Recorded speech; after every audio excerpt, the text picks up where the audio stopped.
Assalamualaikum warahmatullahi wabarakatuh.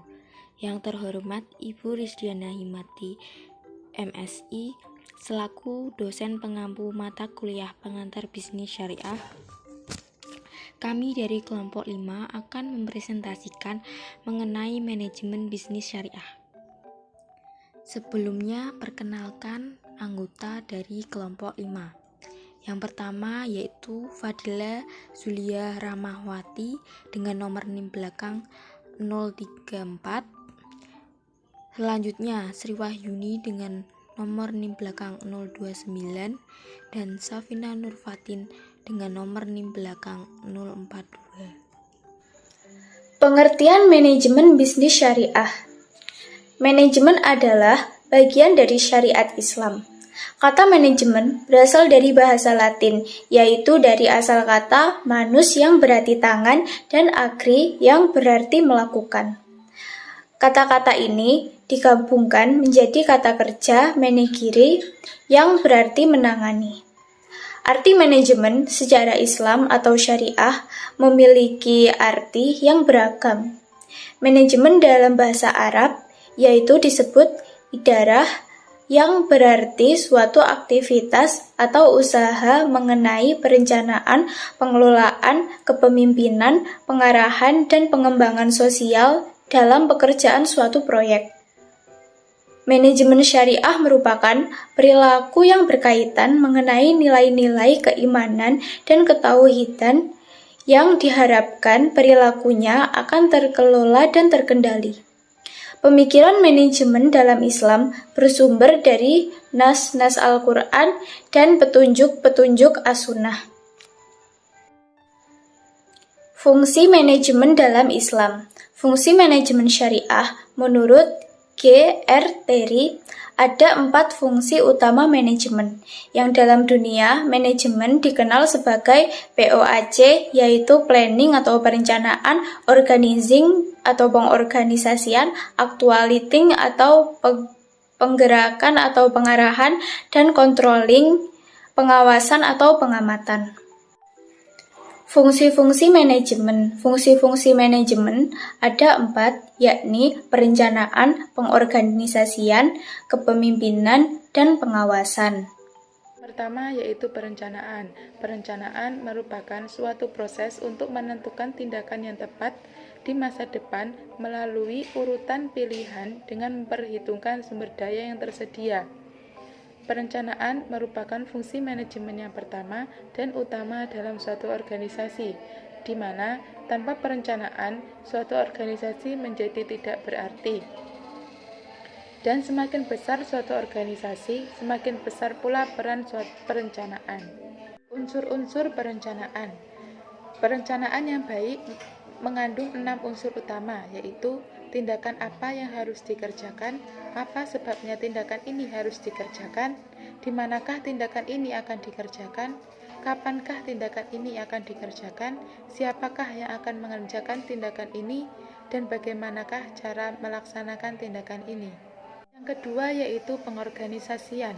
Organisasi berasal dari kata organon dan berasal dari bahasa Latin organum yang berarti alat, bagian, anggota, atau badan. Menurut Nana Fatah, organisasi merupakan suatu kumpulan orang dengan sistem kerjasama untuk mencapai tujuan bersama. Sedangkan definisi pengorganisasian sendiri merupakan suatu proses penentuan, pengelompokan, dan pengaturan bermacam-macam aktivitas yang diperlukan untuk mencapai suatu tujuan. Proses pengorganisasian. Terdapat 5 proses dalam pengorganisasian. Yang pertama yaitu perincian pekerjaan. Yang kedua, pembagian kerja. Yang ketiga, penyatuan pekerjaan.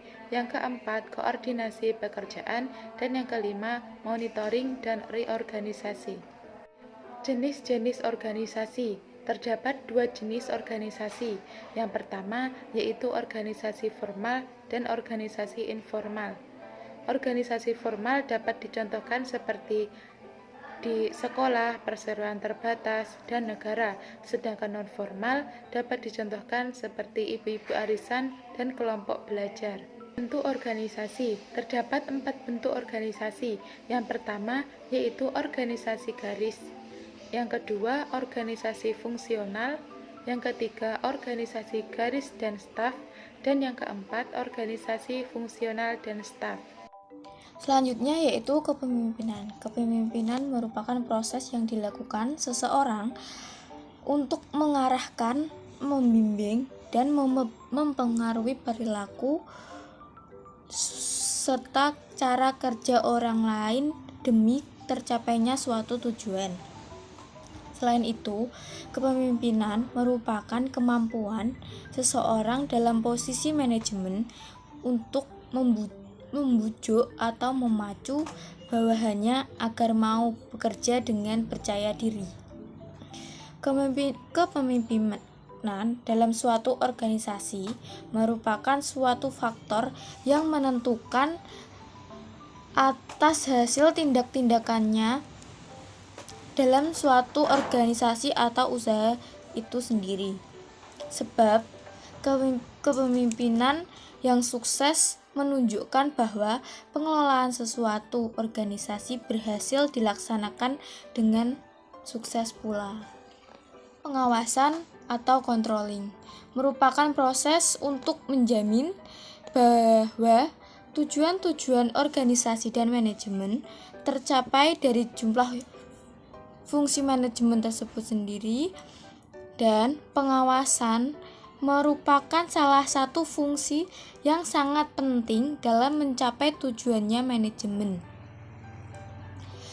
Pengawasan juga merupakan fungsi dari manajemen yang paling esensial.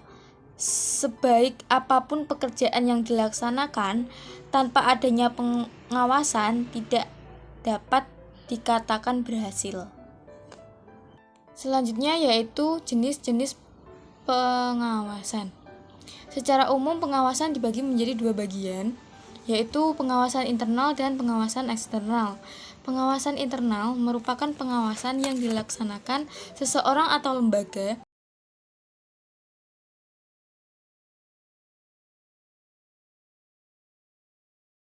Pengawasan eksternal yaitu pengawasan yang dilaksanakan oleh